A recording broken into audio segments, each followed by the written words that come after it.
तो कहानी की शुरुआत आज से बहुत साल पहले से होती है, जब king of pirates Goldie Roger को पब्लिक में एग्जीक्यूट किया जाने वाला था। पर पायरेट किंग के मरने से पहले एक बंदे ने इनसे सवाल पूछा, हे king of pirates Goldie Roger, तुम्हारा सबसे कीमती खजाना कहाँ छुपा रखा है तुमने? गोल्डी रॉजर ने अपनी पूरी जिंदगी का खजाना एक जगह पर छुपा दिया है और उसका नाम है वन पीस। और जो भी इस खजाने को लेगा वो सभी पायरेट्स का किंग कहला जाएगा। और उस दिन के बाद से पूरी दुनिया भर के पायरेट्स इस खजाने को ढूंढने के लिए एक समुद्री यात्रा पर निकल चुके हैं। तो कहानी की शुरुआत में हम दो बंदों को देखते हैं जो कि समुद्र के अंदर एक बैरल को देखते हैं। ये दोनों उस बैरल को बाहर निकालते हैं, पर तभी इनमें से एक वर्कर देखता है कि एक एनिमी पायरेट शिप इनकी तरफ ही आ रही है। पायरेट्स ने हम पर हमला कर दिया है। और तभी ये एनिमी शिप इनकी पैसेंजर शिप पर हमला कर देती है। सभी लोग डर के मारे इधर उधर भागने लगते हैं। और तभी हम पायरेट शिप की कैप्टन को देखते हैं और ये मोटी कोबी नाम के एक लड़के से पूछती है, हाँ तो लड़के, इस समुद्र में सबसे खूबसूरत लड़की कौन है, बता बता। कोबी डर के मारे आंसर करता है, जी जी मैम, आप ही हैं सबसे खूबसूरत। और तभी एक बहुत बड़ी कैनन बॉल फायर होती है और सीधा उस पैसेंजर शिप के ऊपर जाकर लगती है और ये पैसेंजर शिप टूट जाती है। और वो जो बैरल जो इन दोनों वर्कर्स ने उस पानी में से भरने ला था, वो घूमते हुए बेसमेंट के अंदर चला जाता है और सारे पायरेट्स रस्सी से झूलते हुए इस शिप के ऊपर हमला कर देते हैं। सभी पायरेट्स पैसेंजर शिप पर आ जाते हैं, पर कोबी वहां पर कूदने में डर रहा होता है।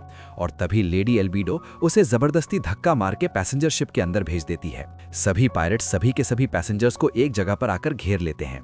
हम तुम्हें नुकसान पहुंचाना नहीं चाहते और अगर तुमने कोई होशियारी की तो मैं तुम्हारा सर कलम करने में जरा सा भी संकोच नहीं करूंगा।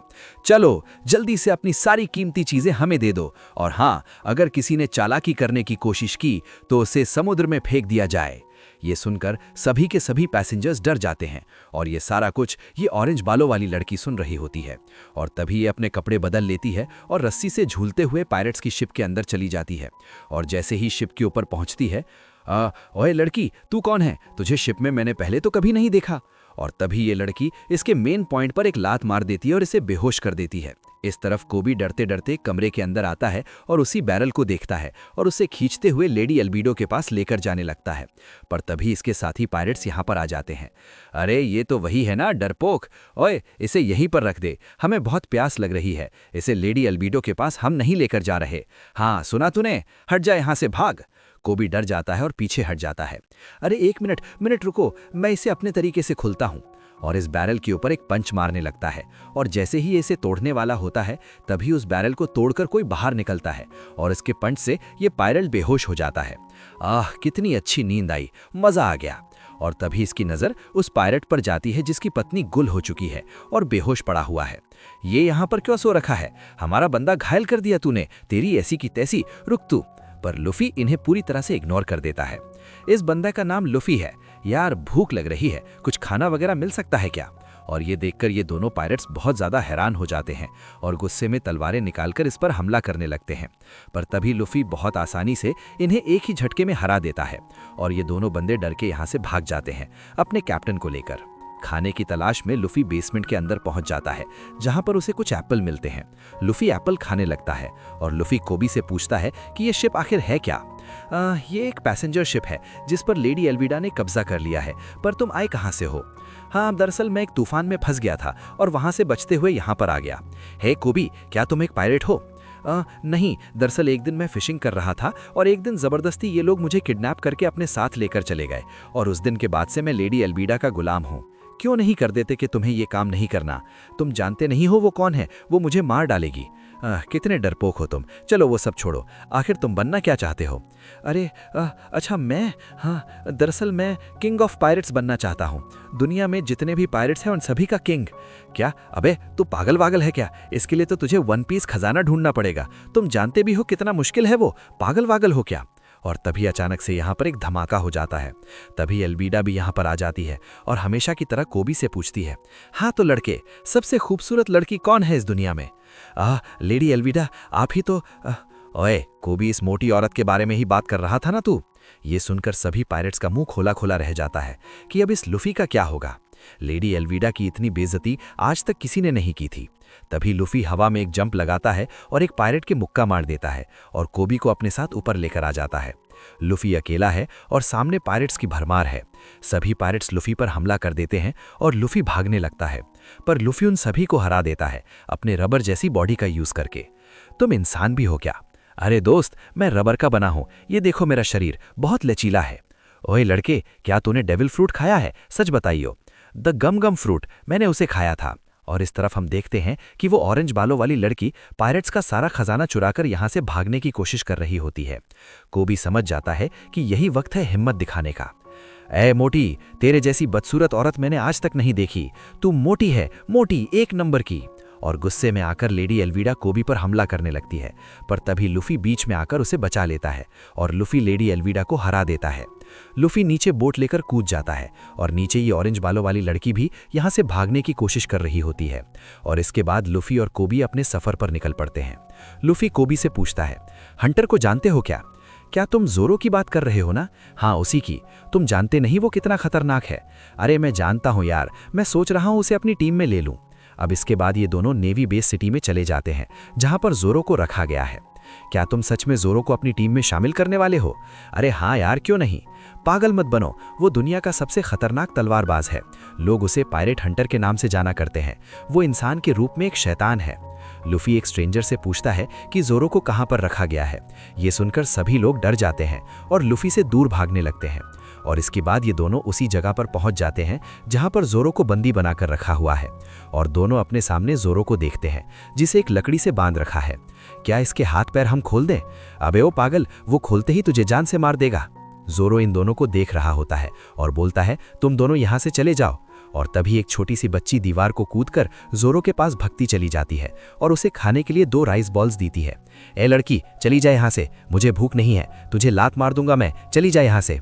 और तभी 3 लोग यहाँ पर आ जाते हैं। एक राइस बॉल, हाँ, और उसे अपने पैरों से कुचल देता है। क्रिमिनल्स को खाना खिलाना एक जुर्म है और तुम्हें जान से मार दिया जाएगा लड़की। तुम जानती नहीं मेरा बाप कौन है? कैप्टन मॉर्गन का बेटा हूं मैं। हे, तुम दोनों सुनो मेरी बात, इस बच्ची को यहाँ से दूर फेंक दो। अरे सर, ये तो एक छोटी सी बच्ची है, मानता है या नहीं मानता मेरी बात को? और ये मोटा बंदा उस बच्ची को फेंकने ही वाला होता है, पर तभी लुफी उसे बचा लेता है और ये तीनों यहाँ से जाने लगते हैं। और जाते जाते जोरो बोलता है, 10 दिन बचे हैं ना मेरे पास, तुम देखना मैं तुम्हारा क्या हश्र करता हूँ। और तभी लुफी जोरो के सामने पहुंच जाता है। क्या वो राइस बॉल तुम मुझे दे सकते हो प्लीज? अरे यार, ये राइस बॉल तो पूरी तरह से खराब हो चुका है, जितना बोला है उतना करो। और जोरो उस राइस बॉल को खा लेता है। खाने के लिए शुक्रिया तुम्हारा। ये देखकर लुफी समझ जाता है कि जोरो दिल का बुरा नहीं है। लुफी यहाँ से चला जाता है और उस लड़की को बताता है कि उसका राइस बॉल जोरो ने खा लिया है। और इसके बाद ये छोटी सी बच्ची बताती है, अभी कुछ दिन पहले ही कैप्टन मॉर्गन का बेटा गुंडागर्दी करने के लिए उनके होटल में पहुंच गया था। जोरो भी वहीं पर मौजूद था। ये देखकर जोरो को गुस्सा आ जाता है। ए, तुम लोगों को परेशान कर रहे हो, सुधर जाओ। तुम जानते नहीं मेरा बाप कौन है? कैप्टन मॉर्गन का बेटा हूं मैं, वो तुम्हें जान से मार देगा। और ये सब कुछ जोरो ने इस लड़की और उसकी मॉम डैड की और उसकी पेट की जान बचाने के लिए किया था। और इस तरफ हम जोरो को देखते हैं जो कि बहुत ज़्यादा परेशान है और अपने पास्ट को याद कर रहा होता है, जहां पर जोरो है और एक नीले बालों वाली लड़की दोनों तलवारबाजी कर रहे होते हैं। और हमेशा की तरह ये नीले बालों वाली लड़की उसे हरा देती है। हाँ, तुम्हें और ताकतवर बनने की ज़रूरत है अभी। ये सब याद करके जोरो दुखी हो जाता है और बोलता है, नहीं, मैं यहाँ पर नहीं मर सकता। दरअसल मैंने डिसाइड कर लिया है कि तुम मेरे क्रू में भर्ती होने वाले हो। तुम कौन हो डिसाइड करने वाले? मुझे याद आया तुम तलवार से लड़ते हो ना, अगर मैं तुम्हारी तलवार तुम्हें वापस कर दूं तो क्या तुम मेरी टीम को ज्वाइन करोगे? नहीं करता, जा। अरे रुक जा, मैं अभी तेरी तलवार लेकर आता हूँ। तुम गलत डायरेक्शन में जा रहे हो। और तभी लुफी अपने हाथों को लंबा करता है और दूसरी डायरेक्शन में जाने लगता है। ये देखकर जोरो हैरान रह जाता है, ये लड़का है कौन? ये इंसान है या क्या है? और इस तरफ हम कैप्टन मॉर्गन को देखते हैं और यहाँ पर एक स्टैचू को रस्सियों की हेल्प से उठाया जा रहा होता है। और तभी मॉर्गन का बेटा चिल्लाते हुए यहाँ पर आता है, पापा जी, एक बंदे ने मुझ पर हाथ उठाया। तू पिटने लायक ही है। मैं उम्मीद करता हूँ तूने उस छोटी सी बच्ची को मार दिया होगा, है ना? नहीं पापा जी, वो तो एक छोटी सी बच्ची थी ना, मैं उसे कैसे मार सकता था? कैप्टन मॉर्गन अपने सैनिकों को आदेश देता है, जल्दी जाओ टाउन में और उस छोटी सी बच्ची को मार कर आओ। और इस तरफ हम लुफी को देखते हैं जो कि जोरो की तलवार को ढूंढने की कोशिश कर रहा है। हुए बेस की छत के ऊपर पहुंच जाता है और लूफी हवा में उड़ते उड़ते कैप्टन मॉर्गन के सामने आ जाता है और उसे देखकर सभी लोग हैरान रह जाते हैं। अबे ये हवा में उड़ते हुए कैसे आ रहा है, ये क्या है? और लूफी की वजह से उस स्टैचू का एक हिस्सा पूरी तरह से टूट जाता है। सॉरी पाजी, गलती से हो गया। ये सब देखकर कैप्टन मॉर्गन बहुत ज्यादा गुस्सा हो जाता है। इसे पकड़ो, मैं इसे मार डालूंगा। और तभी लूफी कैप्टन मॉर्गन के बेटे के सामने आता है। ओए जल्दी मेरे साथ चल और जोरो की तलवार दे मुझे, और उसे लेकर यहाँ से भाग जाता है। और इस तरफ वो भी जोरो को खोल रहा होता है और जैसे ही जोरो की रस्सी खुलने वाली होती है तब यहाँ पर बहुत सारे सैनिक आ जाते हैं और उन पर बंदूक तान देते हैं। और इस तरफ लूफी कैप्टन मॉर्गन के बेटे को मारते मारते उसके कमरे में लेकर जाता है और उससे पूछता है कि जोरो की तलवार इनमें से कौन सी है। और इस तरफ जोरो के पास कैप्टन मॉर्गन भी पहुंच जाता है। नहीं, मैं यहाँ नहीं मर सकता। पायरेट्स गोली चलाने ही वाले होते हैं कि तभी लूफी हवा में से उड़ते हुए यहाँ पर आ जाता है। सभी पायरेट्स लूफी पर गोलियां बरसा देते हैं, पर लूफी रबड़ का बना हुआ है और गोलियों का इस पर कोई भी असर नहीं होता है। और लूफी जोरो को उसकी तीनों तलवारें दे देता है और मॉर्गन लूफी की उस एबिलिटी को देखकर हैरान रह जाता है। अच्छा, तो ये है डेविल फ्रूट की ताकत। हाँ, दरअसल ये डेविल फ्रूट के अंदर अलग अलग तरह की रहस्यमयी शक्तियां होती हैं। सुनामी लाने की शक्ति, आग उगलने की शक्ति, शरीर को रबड़ बना देने वाली शक्ति, जो कि लूफी के पास है। और ये गमगम फ्रूट की वजह से हुआ है। लूफी ने गमगम फ्रूट खा लिया था, इसकी वजह से इसका शरीर एक रबड़ की तरह बन चुका है। लूफी जोरो की रस्सियां खोलने लगता है और तभी ये पायरेट्स इन पर हमला कर देते हैं। अबे वो जल्दी से खलेदे, ऐसे मार डाले। और जैसे ही जोरो की रस्सी खुलती है तो जोरो एक तलवार को अपने मुंह में रखता है और बाकी दो तलवारों को अपने हाथों में पकड़ लेता है और सभी पायरेट्स के आगे खड़ा हो जाता है। वाह, ये कितना कूल है। क्या बात है जोरो, कमाल ही कर दी। अगर तुम में से कोई बहिला तो मारा जाएगा। ये बात सुनकर सभी के सभी लोग रोने लग जाते हैं, क्योंकि सभी लोग जानते हैं कि जोरो कितना ज्यादा खतरनाक है। हे लूफी, तुम्हें किंग ऑफ पायरेट्स बनना है ना? तुम्हारे ही तरह मेरा भी एक सपना है, दुनिया का सबसे बेहतरीन तलवारबाज। और तभी लूफी जोरो को नीचे झुकने के लिए कहता है और अपनी टांगों को लंबी कर सभी पायरेट्स पर हमला कर देता है। भाई साहब, ये तुम कैसे कर लेते हो?